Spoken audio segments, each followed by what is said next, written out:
it's called the 5,000 rule here, the 5K.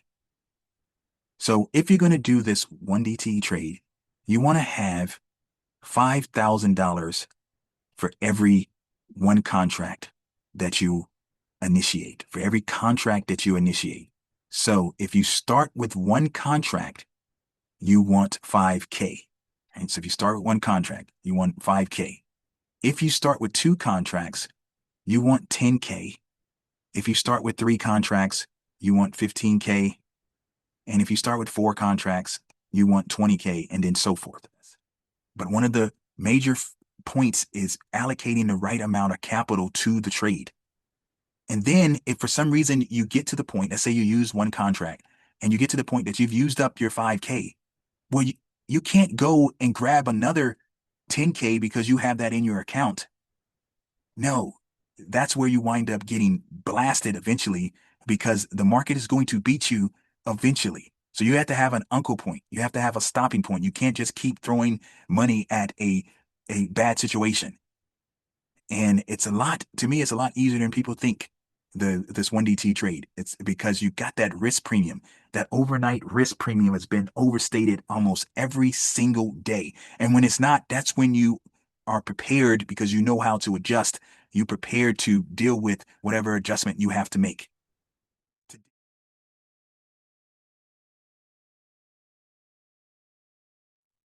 The setup of the 1DT strategy.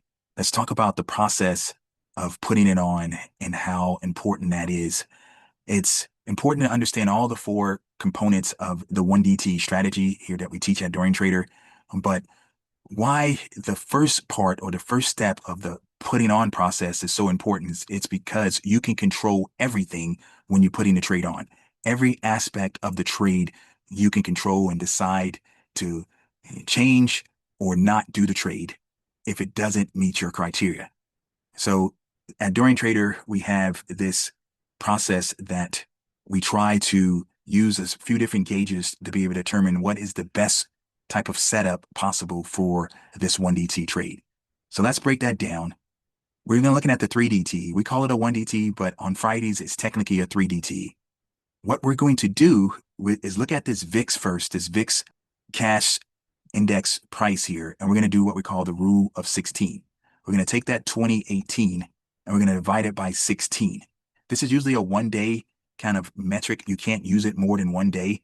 But in this case, because the market is not trading, or at least the SPX is not trading over the weekend, you can use this, it applies. So the 2018 divided by the 16 equals 1.26%.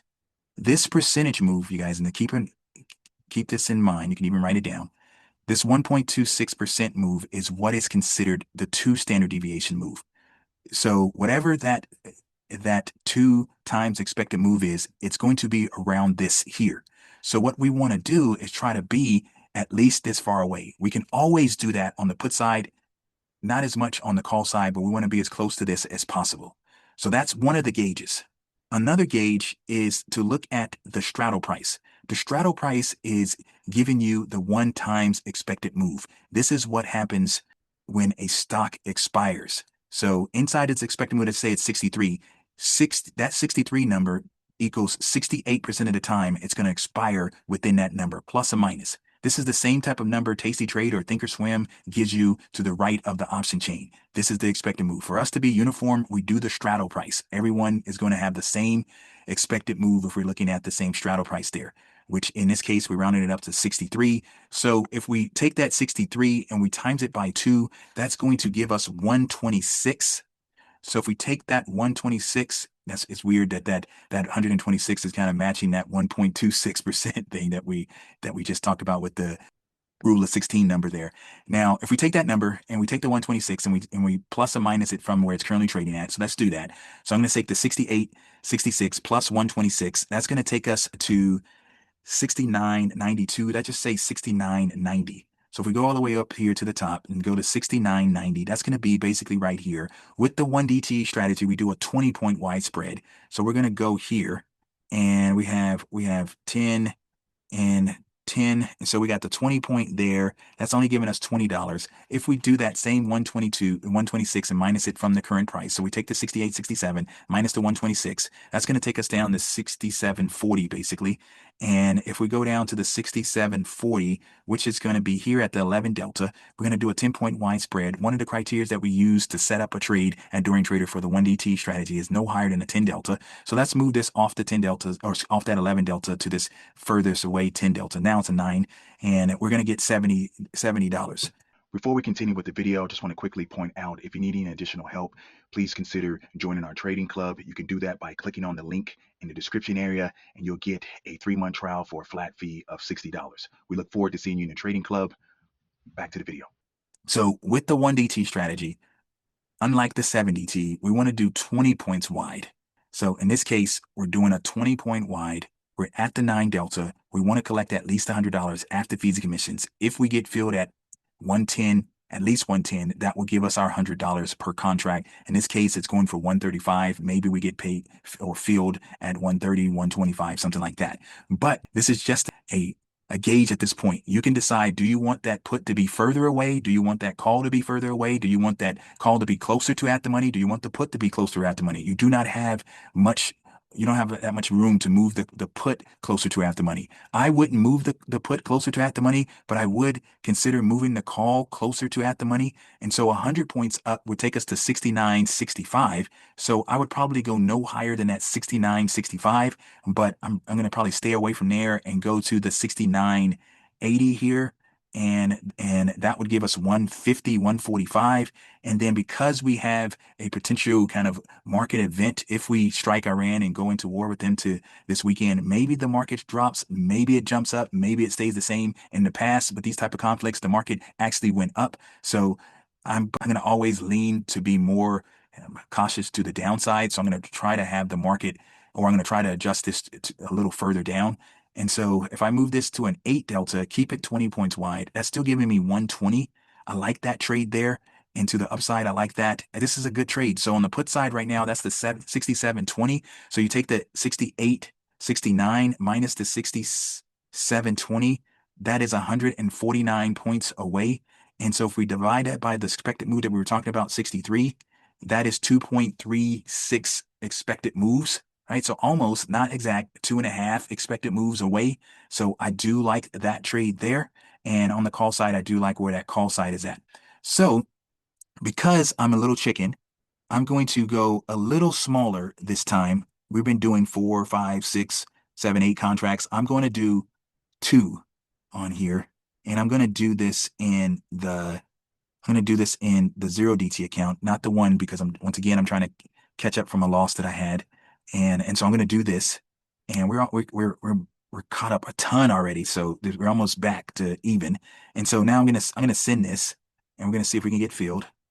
And you can see that it's jumping all around. If we jump over here and go into working orders here, you can see that it might get filled. So we're going to let it play out for just a little longer, but let me kind of break down a few other things that we talk about with this 1DT trade as we let that kind of bake.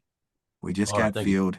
And I'm putting it in the 1DTE account here. So we're going to go SPX new 1DTE trade.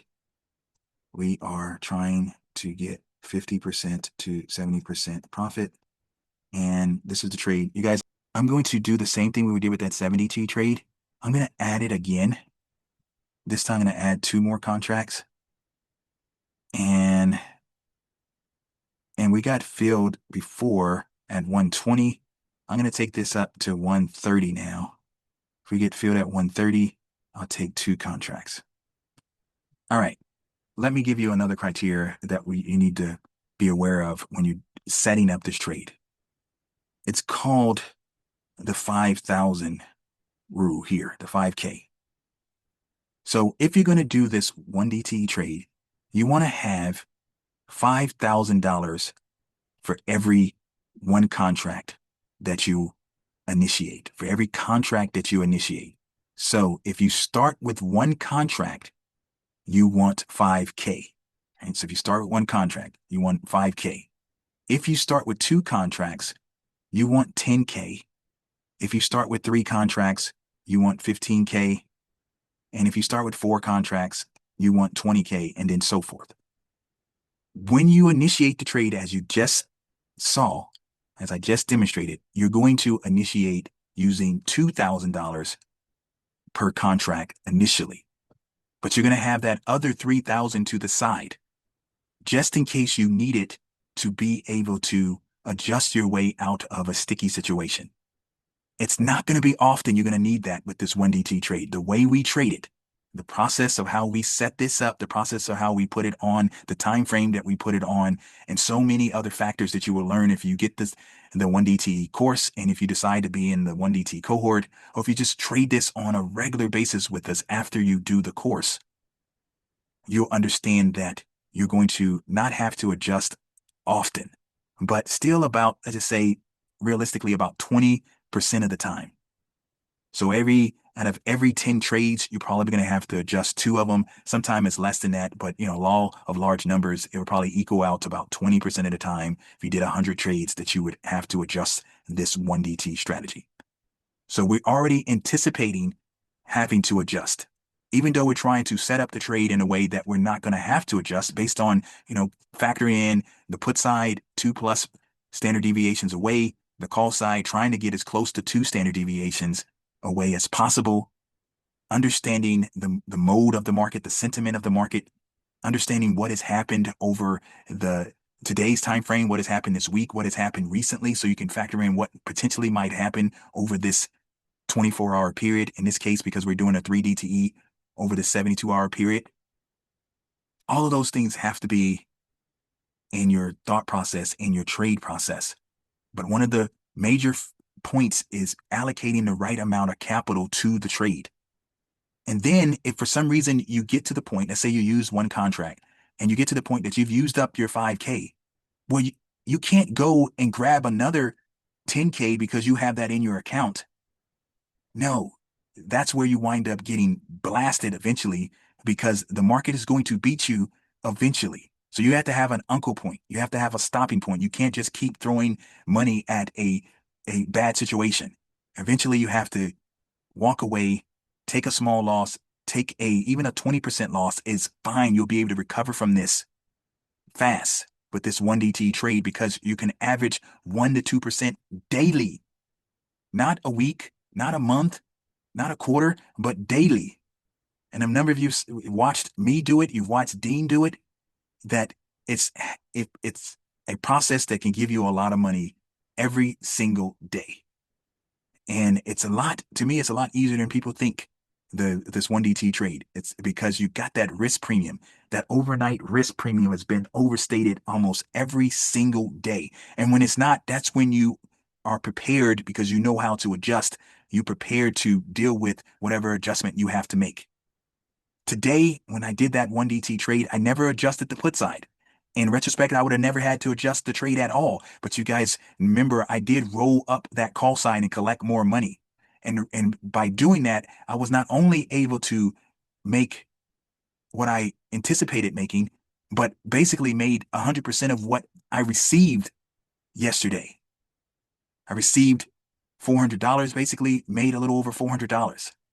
You can't do that. If I wouldn't have been able to do that unless I went all the way to expiration.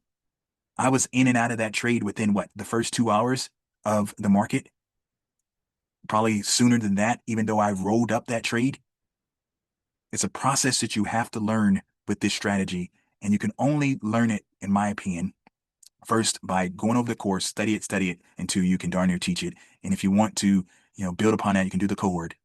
But the most important thing is actually doing the trade once you understand the process, and doing it small, and then you'll get the rhythm, then you'll get the cadence, then you'll get the dance.